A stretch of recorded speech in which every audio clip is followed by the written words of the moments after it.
A few weeks ago, Billy Nelson was telling us that his charge, Martin Bakole, was in negotiations to fight Cassius Chaney for the WBA regular heavyweight title. But now I see this tweet from Michael Benson where he's saying that Cassius Chaney is actually going to be fighting Michael Hunter for the vacant WBA interim heavyweight belt. Now, I don't know if he meant to say the regular heavyweight title or whether the regular heavyweight title's been done away with and now they've just got the WBA interim heavyweight belt. I don't know if it's two separate things or it's the same thing. Who knows? What I do know is, like I say, Billy Nelson was telling us that he was in negotiations to have Martin Bakole fight Cassius Chaney, that particular fighter, for some type of WBA belt. Now we're seeing it's going to be Chaney against Michael Hunter, according to Mr. Benson on Twitter. Now, somebody in my Element group was telling me that Michael Hunter has signed with Don King, and Cassius Chaney is also apparently promoted by Don King. It's bizarre that people are still signing with Don King in this day and age. I mean, not only is the guy very possibly a psychopath, but he's also completely senile at this point. I mean, he's like Joe Biden. Maybe not as bad as Joe Biden, but yeah, he's bad enough. The lights are on, but no one's home.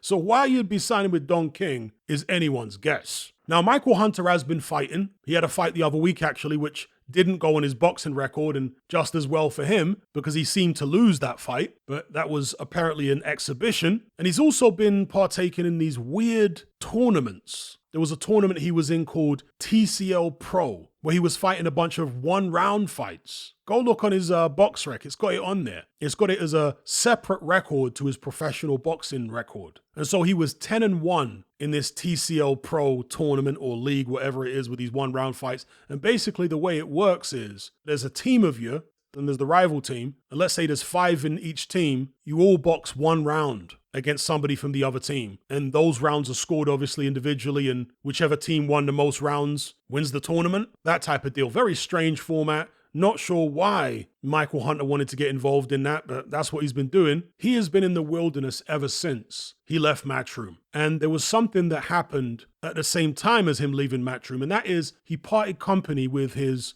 longtime trainer and manager, Hasim Rahman. And Michael Hunter has never been the same since. He had that torrid fight with Jerry Forrest, a guy he'd beaten comfortably earlier on in his career. He obviously ducked the Filip Hrgovic fight. He tried to go over to Triller. He thought he was going to get the bag there, but that didn't last long. And then he just faded off into obscurity. I don't know what the issue was between him and Hasim Rahman. I can't say who was in the right and who was in the wrong. But what I can say is Hasim Rahman brought stability to his career. There's just no question about it, both from a management perspective and from a performance perspective. His performances were far more consistent and far more impressive under Hasim Rahman than they've been since they parted ways. Because since that time, Michael Hunter has been a rudderless ship, literally. No direction, doesn't know what he's doing. He may think he does, but the evidence shows otherwise. And it's very disappointing because Michael Hunter had a ton of ability, a ton of potential, but he's now 35 years of age. His best years are behind him. He might still have some decent performances left in him,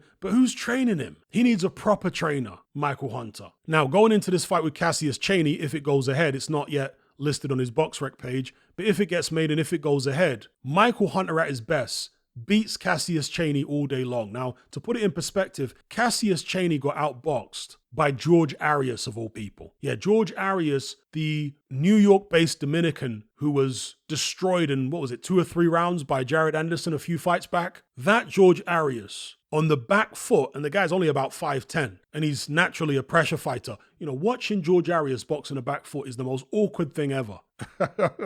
He's so unnatural and clunky on the back foot, it's incredible. You know, he's not one of these short fighters that's slick on the back foot, like Riyad Murray, actually, who fought Jared Anderson recently. He's kind of slick on the back foot, even though he's very short. Nah, George Arias ain't like that at all.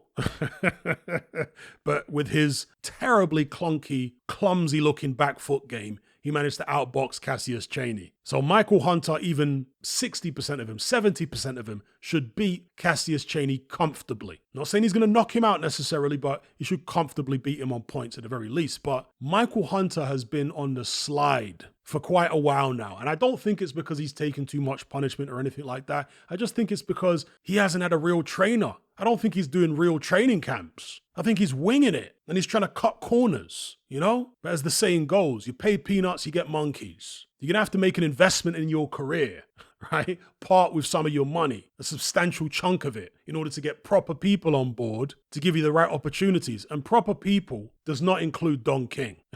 That's where your career goes to die. With that being said, if he can wrestle this vacant WBA interim strap of Cassius Chaney, does that put him in the picture? I don't think that many fighters are particularly interested in the WBA regular belt or the interim strap as it stands right now. At least nobody who would give Michael Hunter the type of payday he's looking for, because he's looking for the big paydays. He's looking for the millions. So I'm not sure where winning this particular trinket would take him, because there have been several fighters who have held the WBA regular belt over the past 15 years or whatever, who remained in obscurity the whole time they held it.